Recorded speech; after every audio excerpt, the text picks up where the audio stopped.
Hello दोस्तों, मैं हूं डॉक्टर युवराज लहरे, न्यूरोलॉजिस्ट रांची से। एंड हम हमारे चैनल में न्यूरोलॉजी रिलेटेड बीमारियों के बारे में देखते और समझते हैं।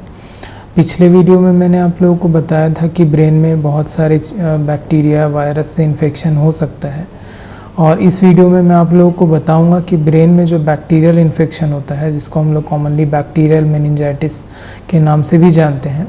मेनिंजाइटिस के अलावा और भी टाइप के इन्फेक्शन हो सकते हैं, जैसे एंसेफेलाइटिस, एब्सेस, बट इस वीडियो में हम आप लोगों को जो बैक्टीरियल मेनिंजाइटिस होता है उसके बारे में बताएंगे। आपको बताएंगे कि ये इनके क्या क्या कॉमन बैक्टीरिया हैं, देन इसके क्या लक्षण होते हैं, क्या क्या इसमें जांच कराना होता है और क्या दवाई दिया जाता है। तो ये वीडियो काफ़ी इम्पॉर्टेंट है क्योंकि बैक्टीरियल मेनिंजाइटिस कॉमनली बच्चों में देखा जाता है और इनका जल्दी से जल्दी ट्रीटमेंट करना बहुत ज़रूरी होता है। तो चलिए वीडियो को शुरू कर लेते हैं। तो सबसे पहले बैक्टीरियल मेनिंजाइटिस किन लोगों में कॉमन है? जनरली ये पीडियाट्रिक एज ग्रुप हो गया, मतलब जो बच्चे हैं उनमें ज़्यादा कॉमन होता है। देन उसके अलावा ऐसे पेशेंट जिनका इम्यूनिटी कम है, जैसे कि किन्हीं को अगर HIV है तो उनको ज़्यादा होता है, किन्हीं को अगर शुगर है तो उनको ज़्यादा होने का चांस होता है। देन ऐसे पेशेंट जिनका पहले ब्रेन में सर्जरी हुआ है या फिर किन्हीं को ब्रेन में चोट लगा है, उनके नाक से पानी गिरता है, तो ऐसे पेशेंट को भी ये मेनिंजाइटिस होने का ज़्यादा चांस रहता है। देन इसके क्या क्या बैक्टीरिया होते हैं? तो बहुत सारे बैक्टीरिया होते हैं, जैसे group B streptococcus, then Neisseria meningitidis, then streptococcus के अदर बैक्टीरियाज। तो ये सारे बैक्टीरिया जो है अलग अलग एज ग्रुप में आपको देखने को मिल सकते हैं। देन उसके बाद अगर किसी को मेनिंजाइटिस होता है तो पेशेंट को क्या दिक्कत होगा? तो सबसे पहले पेशेंट को बुखार होगा, बहुत हाई ग्रेड का बुखार होता है। उसके साथ में सर दर्द होगा, सर दर्द जो है पूरे सर एरिया में रहेगा, आगे पीछे साइड में। देन सर दर्द के साथ में गर्दन जो है वो टाइट लग सकता है, जिसको नेक स्टिफनेस बोलते हैं। तो ये जो अर्ली स्टेज में हमको बुखार, सर दर्द और नेक स्टिफनेस देखने को मिलता है। देन उसके बाद अगर बीमारी बढ़ता जाता है तो धीरे धीरे पेशेंट को मिर्गी भी आने लगता है, और मिर्गी में जनरलाइज मिर्गी जो होता है, हाथ पैर का करना, हाथ पैर का कपाना, वो हो सकता है।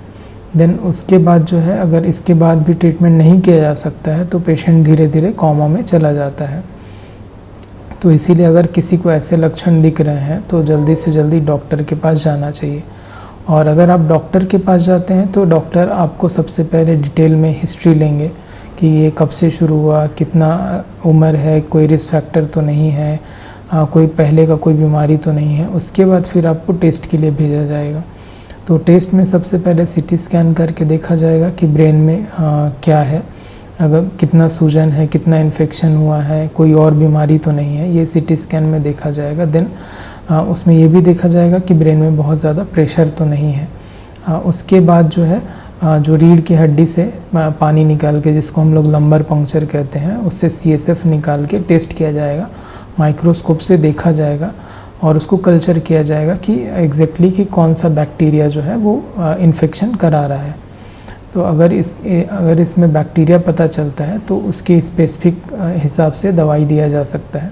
देन कई केसेस में MRI स्कैन भी कराया जा सकता है। MRI स्कैन में कुछ आइडिया लगता है, जैसे कि TB का इन्फेक्शन है या बैक्टीरिया का है या फंगस का है या वायरस का है, वो आइडिया लगता है। देन टेस्ट के बाद जितना जल्दी से जल्दी हो सके एंटीबायोटिक दिया जाता है। पहले तो एम्पेरिकल थेरेपी, मतलब कि जो सारे बैक्टीरिया को कवर करे, ऐसा एंटीबायोटिक दिया जाता है, जिसमें कॉमनली सेफ्ट्रैक्सोन, वैंकोमाइसिन आता है।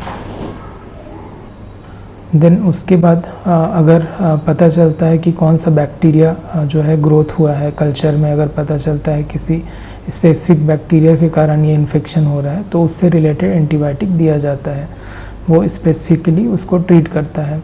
तो अगर टाइम से अगर दवाई शुरू हो जाता है तो पेशेंट को 7 दिन में जो है रिकवरी का दिखने लगता है और पेशेंट जल्दी से जल्दी रिकवर कर जाता है। इसीलिए अगर किसी को ऐसा लक्षण दिखाई दे तो उसको तुरंत से डॉक्टर के पास जाना चाहिए। तो ये था दोस्तों बैक्टीरियल मेनिंजाइटिस रिलेटेड इन्फॉर्मेशन, और आगे आने वाले वीडियो में हम बाकी इन्फेक्शंस के बारे में एक एक करके जानेंगे। तो ऐसे ही वीडियोस देखते रहने के लिए चैनल को सब्सक्राइब कर लीजिए और इस वीडियो को भी ज़्यादा से ज़्यादा शेयर करिए ताकि लोगों को जो है मेनिंजाइटिस के बारे में अवेयरनेस हो। थैंक यू दोस्तों।